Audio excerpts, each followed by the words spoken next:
we're on our way to visit Chopin at Père Lachaise, and here we are in the metro at the Père Lachaise stop.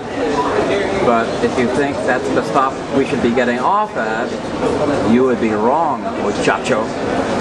To get to Chopin, we have to go to the older part of the cemetery, and that is at the Avenue de Repos. And for that, we have to go to the Philippe Auguste stop. So wherever you're coming from, don't get off at Père Lachaise. You get off at Philippe Auguste. And we happen to be taking the number 2 line to Chopin in Père Lachaise. Philippe Auguste, let's go. This is us. This is us. Let's go. We look for the sortie, the exit, and we bid a fond farewell to the number 2 metro.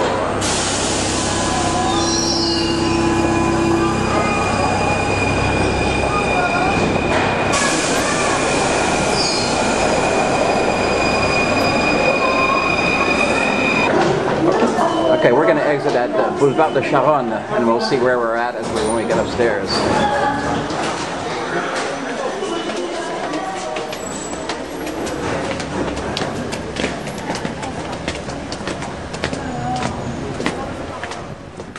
Alright, this looks good. I think we have to continue on that way. Yeah, I think that's a bit of a bow. That way.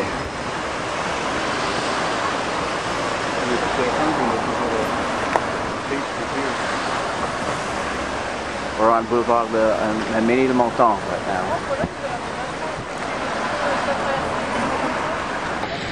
Alright, you can see that we're in the gravitational field of Père Lachaise, because here we have a maison funéraire. Pompe funèbre générale. So let's just continue going down this nice boulevard. I guess it's still Ménilmontant. And we'll head to the entrance, which I can already see way up ahead. That there, where the trees start. We'll get there soon. Okay, we've reached Rue de Repos. The street of repose. And we're going to hang a right over here. And at the Rue de Repos. And there we have the way to the entrance, which is at the end. So let's just walk up there. And I'll meet you at the end. Alright, we're at the gate. Green door, green metal door. It's a numero 16. Right there, but of course you don't need to look for the addresses. Only one possible place you could be going. And we're going to come through the gate and pick up a map at the little information center to the left. That's over here. Watch out, there are steps coming.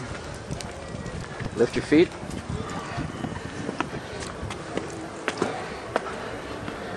You don't want to fall down a staircase in Paris, and believe me, there are plenty of chances to do so.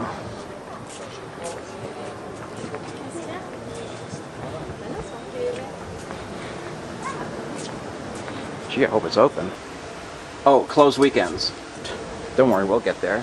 And hang a right after the information center at the Famille Schnetz. So let's just turn right at the information center.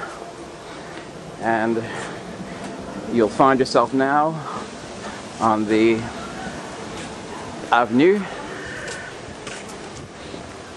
de Puy. That's there. And we're going to hang a right and just start walking.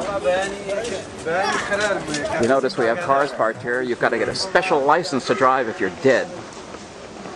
And it's not easy. These people have all passed their tests. And we're walking, we're walking. Alright, so we're just going to head up straight down the Avenue de Puy. And we're going to hang a left pretty soon. So, walk along this way. You'll notice that right against the path, there's still some marvelous tunes. We're passing Avenue Casimir Pallier. We're going to continue on around the bend. And a dog leg to the left.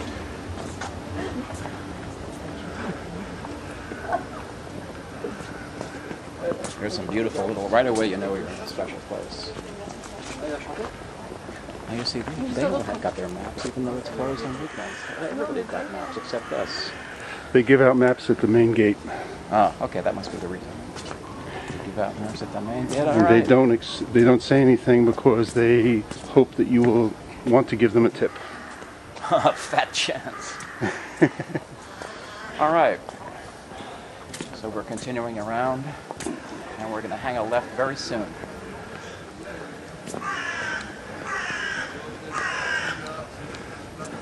I've heard that Père Lachaise was famous for its cats, but I didn't see one cat.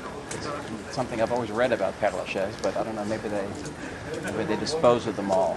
Like the time I went to Kathmandu in Nepal, they were troubled by packs of wild dogs attacking the tourists. So they had a campaign to kill all the dogs, and then for the next following months, you could buy dog-skin vests in Kathmandu very cheap. Maybe they had a campaign to kill all the old ladies that were feeding the cats. Maybe. My trusty cameraman. All right. Now I think we're still good. We're going to go with the next available left. Just as my sense tells me we should do that. Let's go right in here. Here we go. So let's turn in here. Follow along. Yes. This is Chopin Méhul, the famous French composer. Mostly opera music he wrote. And, the music section of Père Lachaise is named, or one of the music sections is named after Méhul, a very famous, mostly, I guess, late 18th century composer, early 19th century.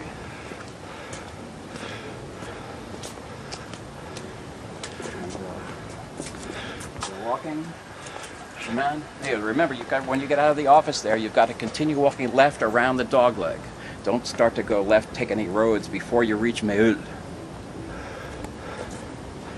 I mean, you don't want to find yourself lost in Père Lachaise, you know, the ghosts and everything.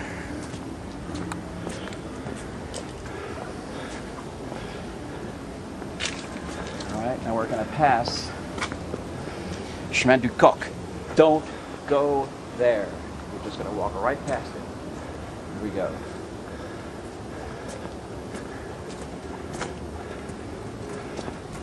You'll notice we have another left here. And if you look at that splotch of red over there, we could zoom in on that. This is the zoom up here. That's a Polish flag, and that tells you that we're approaching the grave of Chopin. So let's follow that. And that was a Polish nun. Was it? Yes. As I say, none but the Polish. Now you'll notice that there's always a little crowd in front of Chopin. I mean, there's always a little pack of people in front of Chopin. Always. I mean, I don't know. Not that I live here, so I don't know that. But I was here before, and when I was here, there was always a little group in front of Chopin. So let's go.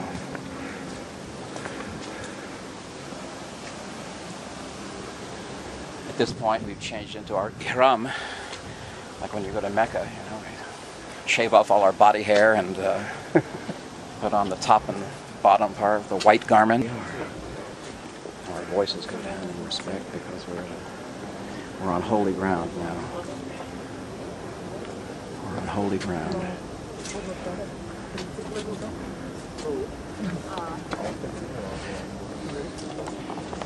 Now you'll notice that there's always flowers here.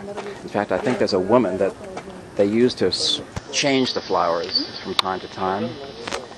There are notes when I was here last week, I left a little note. I think I said merci pour tout. And there's always flowers here. Of course, Chopin loved flowers. Always had them on his piano. And here he is. And this is the sculpture here. Chopin. And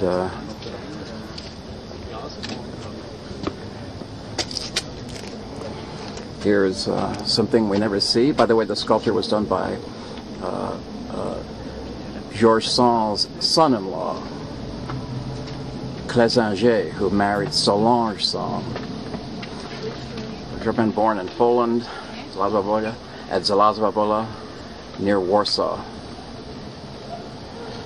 And there's the thing that you've always seen in pictures, and now here it is in real life. Well, you're still seeing it in pictures.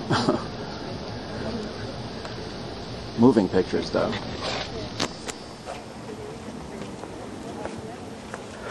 You'll notice that at one point, trophy hunters, I think, apparently came here and tried to remove a piece of his nose. You'll see there's a chip right there above the nostril. It looks like somebody took a chisel to it and, as a souvenir, took off a bit from just below the bridge of his nose. If you can believe that. And here it is. This is nice. I like the flowers on the leaning over the pedestal on top. That's a nice touch. Very nice touch. This is a beautiful collection of flowers here today. Beautiful. Very beautiful. I like the little notes. Let's see what they say, some of them. It's in Spanish. A note of appreciation. Something about his sadness conquering the world. Something like that. Merci here. There's some Polish. And on the other side, there's another. This was probably added later by the Polish government or something, because it's all. Gee, I wonder how long I've had my finger in front of the lens.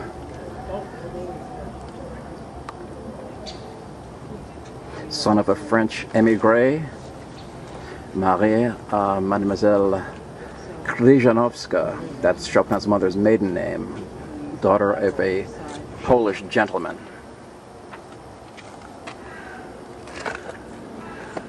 This is it. I don't know if you'd ever find an empty spot in front of Chopin's grave. People always stop and pay their respects. They know how special it is. You don't have to be a musician. You just have to know some famous works of Chopin, and this place becomes holy.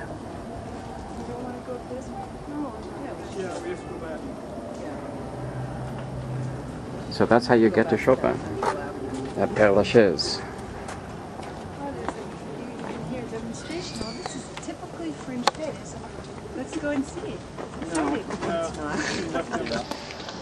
And when you're through visiting Chopin, you can wander around and see the other amazing monuments in the cemetery, which are absolutely beyond belief. Au revoir.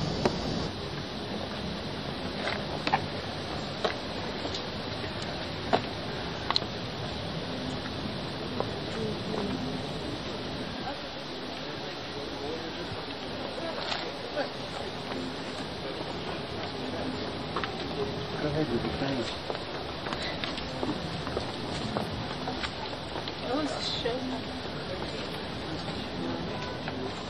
I didn't know it was called Alfred.